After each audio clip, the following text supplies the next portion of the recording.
자, 오늘은 통정 허위 표시를 하겠습니다. 자, 통정 허위 표시는 말 그대로 통정, 상대방과 합의가 돼서 서로 간에 거래는 안 했지만 등기만, 형식상 등기만 이전시키는 행위를 통정 허위 표시라 그럽니다. 자, 통정 허위 표시는 상대적 무효로서 선의의 제3자는 소유권을 취득합니다. 그리고 상대적 무효, 통정 허위 표시와 그다음에 진의한 의사 표시, 일반적인 무효 행위는 추인할 수가 있습니다. 추인하게 되면 추인 시부터, 추인할 때부터 효력이 새로운 계약으로 발생됩니다. 그래서 계약 시부터, 법률 행위 시부터 소급하지는 않고 추인하게 되면 추인 시부터, 추인할 때부터 이제 유효가 된다 이겁니다. 자, 절대적 무효 하면 3개가 나왔죠. 절대적 무효 3개, 상대적 무효 2개, 반드시 5개 법률 유형을 외우셔야 됩니다. 절대적 무효는 불공정 법률행위, 반사회적 법률행위, 적극 가담에 의한 이중매매, 이건 절대적 무효이기 때문에 딱 2가지 포인트 나온다 그랬죠. 자, 선의의 제3자일지라도 소유권을 취득 못합니다. 절대적 무효에서는. 또 절대적 무효는 추인 인정되지 않습니다. 사후승낙 인정하지 못합니다. 그래서 추인하더라도 여전히 무효가 된다 그래야죠. 추인하면 유효가 된다 하면 절대 안 되죠. 절대적 무효에서는. 그러면 상대적 무효에서 이 통정 허위 표시와 진의한 의사 표시, 그 다음에 일반적인 무효 행위는 추인할 수가 있다 그럽니다. 상대적 무효는 추인할 수가 있다. 사후에 승낙하면 그것이 새로운 계약으로 인정한답니다. 그때부터 실체적 거래 관계가 형성될 수 있다 이거죠. 자, 그래서 추인할 수 있지만 이 추인의 효과가 소급하지는 않습니다. 그래서 계약 시나 법률 행위 시에 효력을 발생한다 하면 틀려요. 상대적 무효에서는 추인할 수는 있지만 추인할 때부터 효력을 발생한다 그래야죠. 자, 유효가 될 수 있으나 추인할 때부터 새로운 계약으로 본다 이렇게 가야죠. 그 다음에 상대적 무효에서는 선의의 제3자는 소유권 취득합니다. 그래서 선의의 제3자에게 본인은 대항할 수 없습니다. 소유권을 반환 자기에게 주라고 말할 수 없습니다. 그래서 상대적 무효에서는 제3자를, 선의의 제3자를 보호한다 이렇게 정리하면 되겠죠. 자, 통정 허위 표시 합니다. 자, 통정 허위 표시는 가장 매매라 그럽니다. 왜냐하면 서로 간에 실체적인 거래가 없어요. 거래가 없는데도 불구하고 계약상, 형식상 문서를 꾸며서 소유권을 이전시키는 행위를 말합니다. 소유권을 좀 보관하라 그런 개념이죠. 자, 원래는 내 건데, 원래 내 거라는 것을 상대방도 동의를 합니다. 자기 것이 아니라는 것을. 그런데 자기가 등기만 소유 명의자로, 이름만 명의자로 해서 보관하고 있겠다는 약정하는 것을 통정 허위 표시라 그럽니다. 그래서 통정 허위 표시는 항상 당사자끼리는 무효이라는 것을 너무나 알기 때문에 당사자들은 언제나 무효를 주장할 수 있다. 소유권 반환을 청구할 수 있다. 그러면 되겠죠. 자, 통정 허위 표시에 대한 가장 많이 나오는 유형은 채권자의 강제 집행을 피하기 위해서 합니다. 채권자의 강제 집행을 피하기 위해서 하는 통정 허위 표시라고 그럽니다. 이것은 상대적 무효로서 통정 허위 표시는 당사자 간에는 언제나 무효입니다. 실체적 거래 관계가 없다는 것을 서로 간에 알고 있다 이거죠. 그리고 합의도 했죠. 자, 그래서 당사자 간의 채무는 서로 이행할 필요가 없습니다. 그러니까 돈 잔금이 얼마 계약서에 써졌다 하더라도 이 채무를 서로 이행을 청구하고 이행해야 하는 의무가 발생하지 않습니다. 서로 이행 안 하기로 가짜 계약서라는 걸 알고 있으니까 당사자 간의 채무는 이행할 필요가 없습니다. 그리고 당사자 스스로도 언제나 무효를 주장할 수 있습니다. 야, 이거 무효니까 다시 나한테 등기 돌려줘 하면 돌려줘야 됩니다. 왜? 자기 거라고 주장할 수 있는 근거가 없죠. 자기도 등기만 보관하겠다고 약속을 이미 합의가 돼 있죠. 자, 그래서 통정 허위 표시는 당사자 스스로 언제든지 무효를 주장할 수 있다. 그러죠. 그래서 무효를 주장할 수 있다는 말은 원상 회복을 청구할 수 있다는 말이죠. 그래서 당사자는 언제든지 소유권 반환을 청구할 수 있고 소유권 이전 등기 말소도 청구할 수 있습니다. 그리고 가장 양도한 사람은 여전히 소유자, 실질적인 소유자가 됩니다. 등기만 넘겨줬다 뿐이지 실질적인 민법상, 실체법상 소유자는 양도한 사람이 그대로 가지고 있다. 그렇게 보시면 됩니다. 자, 그래서 채권자의 강제 집행을 피할 목적으로 통정 허위 표시를 하기 때문에 이 채권자의 강제 집행을 피하기 위해서 소유권을 넘겨주는 행위는 상대적으로 무효이지만 전체 국가적으로 볼 때 반사회적까지는 가지 않습니다. 미풍양속을 해친 행위로까지는 보지 않기 때문에 채권자의 강제 집행을 면하는 통정 허위 표시다 할지라도 반사회적 법률 행위로 무효가 되지는 않는다. 시험에 아주 많이 나오죠.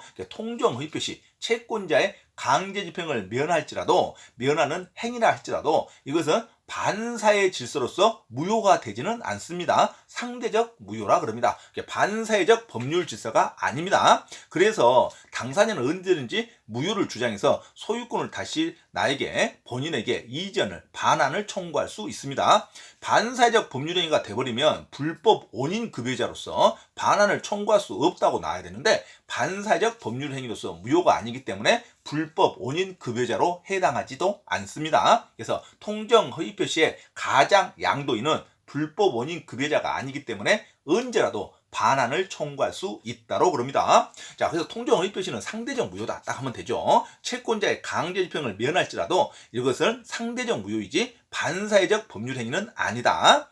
자, 그래서 허위표시 무효인 법률행위는요, 채권자의 강제집행을 피하기 위해서 하기 때문에 채권자 스스로는 이 취소권을 행사할 수 있습니다. 그래서 통정허위표시는 진짜 채권자를 피하는 강제집행을 면하기 위한 행위이기 때문에 진짜 채권자가 이 계약을 취소시킬 수 있습니다. 이것을 채권자 취소권이라 그럽니다. 진짜 채권자는 이거 실체적 거래관계가 없으니까 이 소유권 이전 등기를 무효로 해달라고 소유권 이전 등기 취소 소송을 할 수가 있습니다. 이것을 사회행위 취소 소송이라 그러죠. 채권자 취소권의 대상은 된다 이렇게 말하면 됩니다. 통정허위 표시는 채권자 취소권의 대상이 되고, 자, 조금 예전에 한번 했던 적극 가담에 대한 이중매매, 적극 가담에 대한 이중매매에서는 제1 매수인은 채권자 취소권을 행사할 수 없다고 그럽니다. 제1 매수인은 채권자 신분이 아니죠. 계약을 했던 계약 당사자로서 무효 소송을 제기하면 되는 거지. 자, 이중 매매에서는 채권자 취소권이라는 말이 나오면 안 된다. 하지만 통정 허위 표시에서는 채권자라는 존재가 있으니까 채권자 취소권의 대상이 된다. 그러면 맞는 말이죠. 이중 매매에서는 채권자 취소권이 행사할 수 있다면 틀린 말이고, 통정 허위 표시에서는 채권자 취소권의 대상이 된다 하면 맞는 말로 갑니다. 자, 허위 표시에서의 채권자는 채권자 취소권을 행사할 수 있습니다. 자, 허위 표시에 관해서 상대방은 서로 간에 합의를 이루어줍니다. 어떤 합의? 자, 실체적 거래 관계가 없음에도 불구하고 소유권이 이전된다는 합의가 있어야 통정 허위 표시로서 인정됩니다. 자, 추인할 수가 있죠. 통정 허위 표시는 이제 절대적 무효가 아니라 상대적 무효이기 때문에 상사자들이 사후에 실체적 거래 관계를 완성시키면 되죠. 그래서 등기를 먼저 보관하고 나서 내가 다시 살란다 하고 말할 수 있죠. 자, 그래서 추인할 수가 있다고 그럽니다. 그래서 일반적인 무효 행위나 상대적 무효는 절대적 무효가 아닌 일반적인 무효 행위는, 법률 행위는 추인할 수가 있습니다. 추인한다는 것은 그 추인할 때 새로운 계약으로 본다 이거죠. 새로운 법률 행위로 볼 수 있죠. 그래서 무효 행위와 통정 허위 표시는 추인하면 추인할 때부터 효력이 발생된다 그렇게 나오면 되죠. 하지만 예전에 했던 무효가 유효가 되지는 않습니다. 그래서 통정 허위 표시에서 추인은 유효가 될 수 있으나 언제부터 되냐가 중요하죠. 추인할 때부터 됩니다. 추인할 때부터 새로운 계약으로 본다. 그럼 되겠죠. 계약 시부터, 법률 행위 시부터 유효가 된다 하면 무조건 틀립니다. 소급하지 않습니다. 예전의 무효는 그대로 무효로 하고 추인할 때 새로운 계약으로 본다 이거죠. 추인할 때 새로운 법률 행위로 본다. 그렇게 나와야 되죠. 그래서 반드시 통정 허위 표시의 추인은 계약 시부터 또는 법률 행위 시부터 효력이 발생한다 하면 무조건 틀리죠. 자, 통정 허위 표시에서 추인은 추인할 때부터, 그때부터 효력이 발생된다 이렇게 나가야 되죠. 자, 이때 잊어먹으면 안 됩니다. 그 다음에 상대방의 책임이 있죠. 상대방의 책임은요, 보관하기로 서로 합의를 했어요. 등기만 보관하기로. 근데 자기가 등기 명의자라는 이유로 제3자하고 계약을 해버리면, 그래서 자기 것도 아닌데 등기 명의자로 해서 돈을 받으면 그 돈은 자기 것이 아니죠. 부당이득이 돼버리죠. 또 그 물건의 소유권을 침해하는 행위를 했죠. 그래서 당사자끼리는 허위 표시자에게는 손해가 발생시킬 수가 있죠. 등기 보관자가 어떤 등기 보관을 넘어서 어떤 계약을 이루어질 때는 당사자끼리는 손해가 발생할 수 있습니다. 그래서 허위 표시자에게 손해가 발생한 경우에는 허위 표시자는, 양도인은, 허위 표시자, 가장 양도인은 상대방에게 손해배상이라든가 부당이득 반환은 청구할 수 있습니다. 그래서 소유권은 넘어가 버리면 선의의 제3자에게 소유권에 대해서는 주장할 수 없지만 그 돈이 내 돈이기 때문에 손해배상과 부당이득 반환은 상대방에게 청구할 수 있다고 하죠. 자, 근데 통정허위 표시라고 하는데, 통정허위 표시는 실체적 거래관계가 없이 소유권을 보관시키는 자를 통정허위 표시라 그런다 했습니다. 자, 그런데 일반적으로 실제 현상에서 가장 많이 쓰고 있는 부모가 자녀들에게 증여를 하고 증여세를 면피하기 위해서 매매 계약을 가장하는 매매 계약으로 이전 등기를 하는 경우가 많이 있습니다. 자, 증여는 했으나 증여세를 아끼기 위해서 매매로 인한 등기를 일어나는 증여로 이전하고 매매로 가장하는 등기를 하는 행위는 이건 통정허위 표시가 아닙니다. 통정허위 표시는 모든 실체적 거래관계가 없는 것을 전제로 하는데, 이것은 증여는 하긴 했죠. 증여도 계약인데 증여도 하기는 했습니다. 증여라는 행위가 있죠. 증여라는 행위가 있는데 형식상 매매라는 형식을 잡았다 뿐이죠. 그래서 이것은 통정허위 표시가 아니라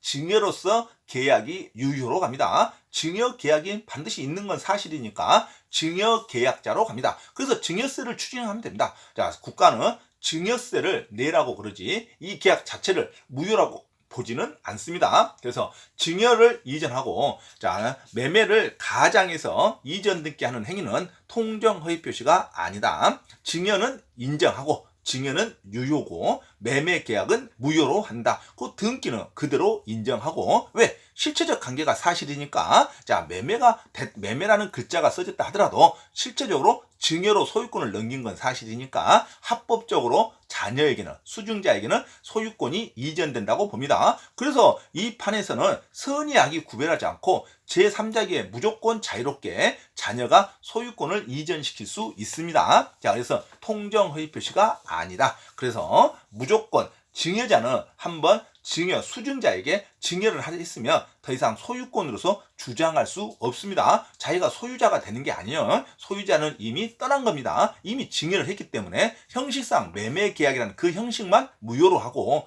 증여 계약은 여전히 유효로 한답니다. 그래서 증여로 이전하고 매매를 가장하는 등기상 형식을 갖춘 일상적인 행위는 통정허위 표시가 아니다. 일반적인 증여 계약으로 인정할 뿐이다. 그러면 되겠죠. 자, 다음에 유효한 계약으로 갑니다. 자, 유효한 계약에는 통정허위 표시가 되지 않는 걸 말합니다.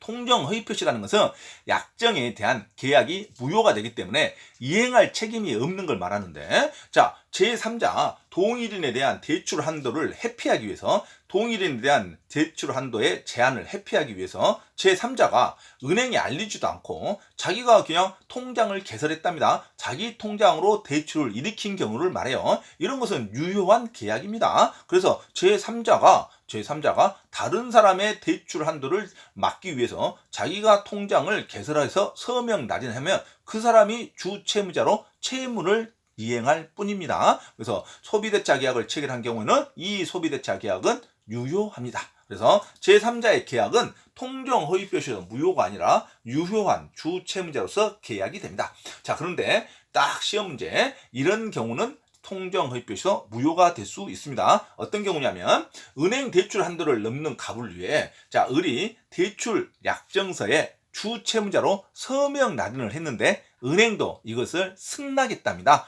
양해해서 승낙했답니다. 양해라는 단어가 나오면 승낙했다는 단어하고 똑같습니다. 그래서 은행과 양해하여 이루어졌다면, 그러면 은행은 을이 서명 날인했다 해서 을에게 채무를 이행하라고 말할 수는 없습니다. 이 계약은 통정허위 표시여서 무효가 돼버립니다.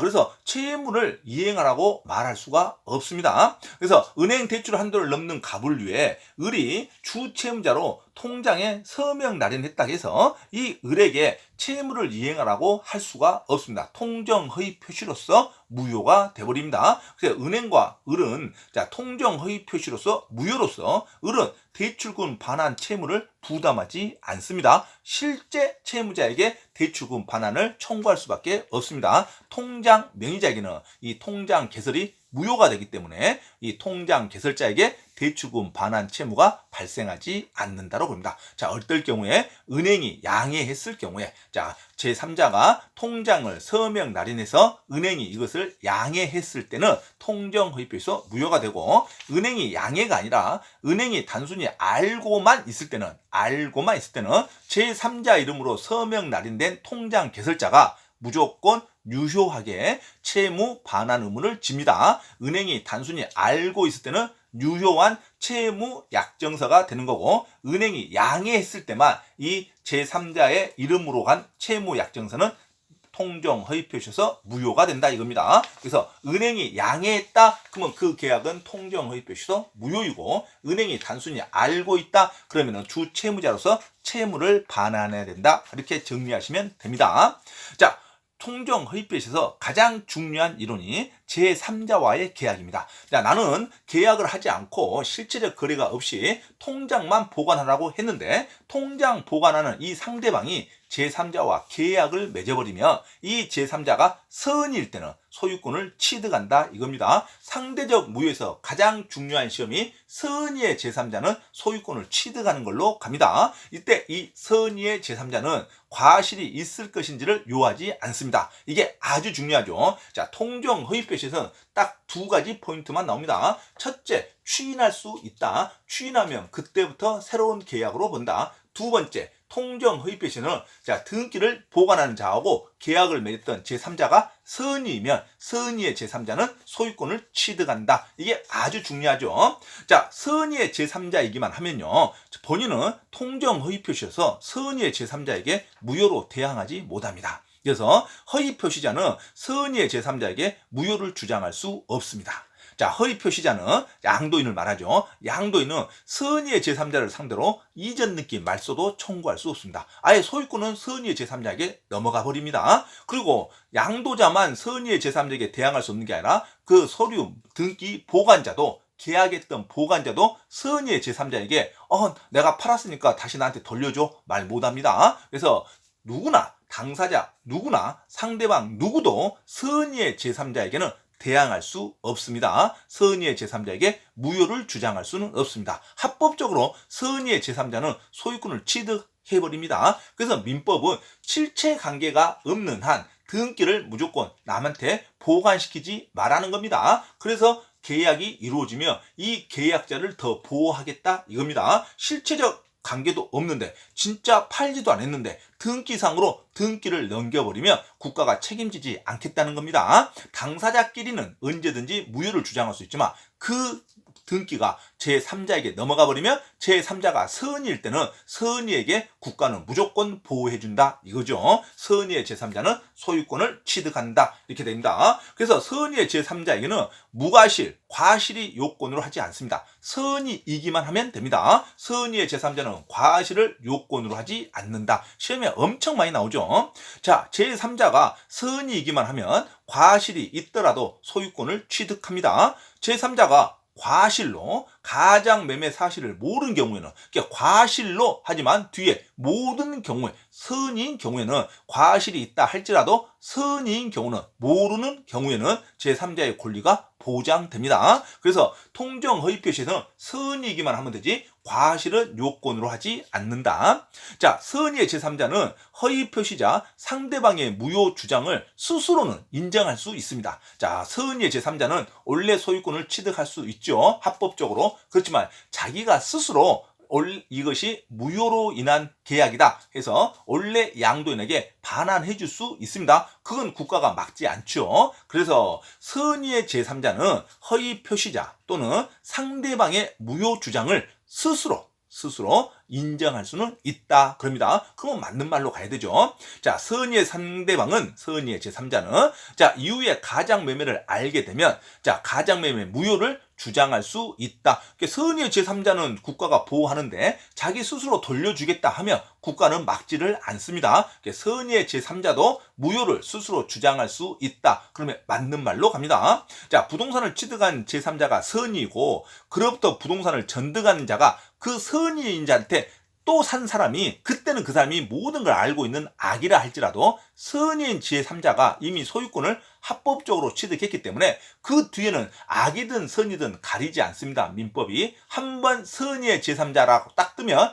그 뒤에는 매매 계약자가 악이든 선이든 가리지 않고 모두 정상적인 계약으로 봅니다. 그래서 부동산을 취득한 제3자가 선이다 그러면 합법적으로 소유권을 취득했어요. 그 선인데 그로부터 부동산을 그 사람하고 전득했던 다시 한 사람이 악이일지라도 통정 허위표 시효 무효로서 나머지 악의에게 대항할 수 없다고 그럽니다. 선인 제3자에게 다시 사버린 악의의 제3자도 소유권을 취득한다 이거죠. 한번 선이면 그 뒤에는 선이든 악이든 가리지 않고 합법적으로 소유권을 취득할 수 있다고 합니다. 근데 제3자가 악의일 때는요, 허위의 표시자는 악의의 제3자에 대해서는 소유권의 반환을 청구할 수 있습니다. 부동산의 가장 양수인으로부터 해당 부동산 취득자 제3자가 악이랍니다. 그로부터 부동산을 전득한 자가 다음에 그 사람이 선이라면 그 사람부터 소유권을 취득합니다. 그러면 통정허위표시에서 그 선인 사람에게는 대항할 수 없다고 그럽니다. 하여튼 통정허위표시는 선이기만 하면 선의의 제3자는 무조건 소유권을 취득한다고 합니다. 선이기만 하면 되지 과실이 있냐 없냐는 요건으로 하지 않는다. 과실로 모르는 경우도 소유권을 취득할 수 있다. 과실이 있지만 모르고 전득한 제3자는 소유권을 취득할 수 있다고 합니다. 아주 중요합니다. 그러면 선이냐 악이냐를 증명할 수 있는 책임자는 표유자, 무효를 주장하는 자가 증명을 해야죠. 그래서 계약이 허위 표시에 해당하더라도 양수인으로부터 매수하여 등기를 공유한 자는 무조건 선의로 국가가 추정합니다. 등기 보관자하고 계약을 했던 제3자는 국가는 일단 선의로 추정을 해줍니다. 그래서 허위 표시자가 자신이 소유권을 다시 무효로 뺏어오려면 반환을 받으려면 자기가 무효를 주장하는 자가 제3자의 악의를 증명해야 됩니다. 제3자는 선의임을 스스로 증명할 필요가 없습니다. 시험에 선의를 증명한다 하면 무조건 틀리죠. 선의는 증명하는 게 아니라 국가가 선의로 추정을 해줍니다. 그래서 상대방이 무효를 주장하는 자가 악의임을 주장해야 됩니다. 그래서 제3자의 악의는 그 허위 표시에 무효를 주장하는 자가 증명해야 자기가 반환을 받을 수 있습니다. 제3자의 범위는요, 통정 허위 표시를 기초로 새로운 법률상 이해관계가 맺어있는 여부에 따라 실질적으로 객관적으로 판단합니다. 실질적으로 객관적으로 제3자 다시 계약의 법률행위, 어떠한 법률행위가 일어났음을 이유로 하는 자를 제3자라 그럽니다. 꼭 매매만 하는 게 아니라 근저당권도 설정할 수 있고 가압류도 설정할 수 있고 여러 가지 법률 행위를 할 수 있죠. 실질적으로 법률 행위를 하는 자를 제3자라 그럽니다. 그러면 통정 허위 표시에서 가장 중요한 선의의 제3자, 그죠? 이 제3자에 해당하는 자를 말합니다. 선의의 제3자에 해당하는 경우는 어떤 서류상 등기 보관자와 어떤 법률상 계약 행위를 하는 자를 말하겠죠. 그래서 가장 매매의 매수인으로부터 목적 부동산을 다시 매수한 자, 이게 선의의 제3자가 되겠죠. 또는 가장 매매의 매수인으로부터 저당권을 설정받은 자, 이게 법률상의 용어가 나오는 애들은 다시 법률 행위를 했다 그러죠. 법률상 용어를 가지고 있는 자는 제3자로 인정을 합니다. 그래서 저당권을 설정받은 자, 이 저당권자도 제3자가 되겠죠. 가장 양수인은 채권에 대해 압류, 추심 명령을 받은 경우에 그 가장 양수인의 채권자도 제3자에 해당합니다. 가장 저당권 설정, 저당권이 가짜다 이거죠. 이 저당권 설정 행위에 의해서 저당권이 실행됨으로써 그 부동산을 경락받은 자, 이것도 제3자에 해당하죠. 가장 전세권자, 가짜 전세권자에 기해서 전세권 채권을 가압류한 자, 가압류권자도 제3자에 들어갑니다. 항상 법률상의 용어가 있는 자는 제3자로 봅니다. 가장 매매 매수인으로부터 소유권, 이전 청구권 보존을 위한 가등기를 다시 한 자, 법률상 제3자로 봅니다.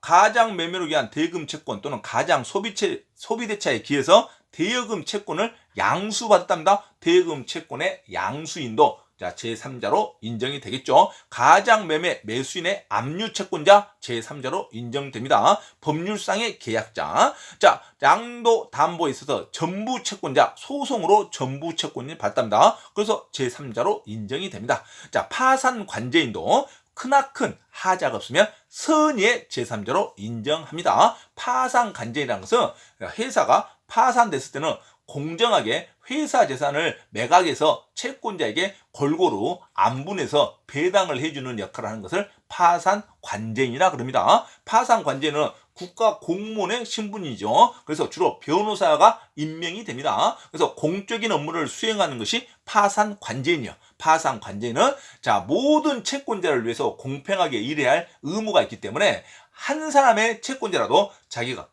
관여하지 않았으면 모든 채권자에 많이 관여를 했다 하더라도 한 사람의 채권자라도 관여한 바가 없으면 파산 관제인은 선의의 제3자로 취급이 됩니다. 그래서 시험 문제에 파산 관제인이 나오면 무조건 선의의 제3자로 볼 수 있다로 가는 게 좋습니다.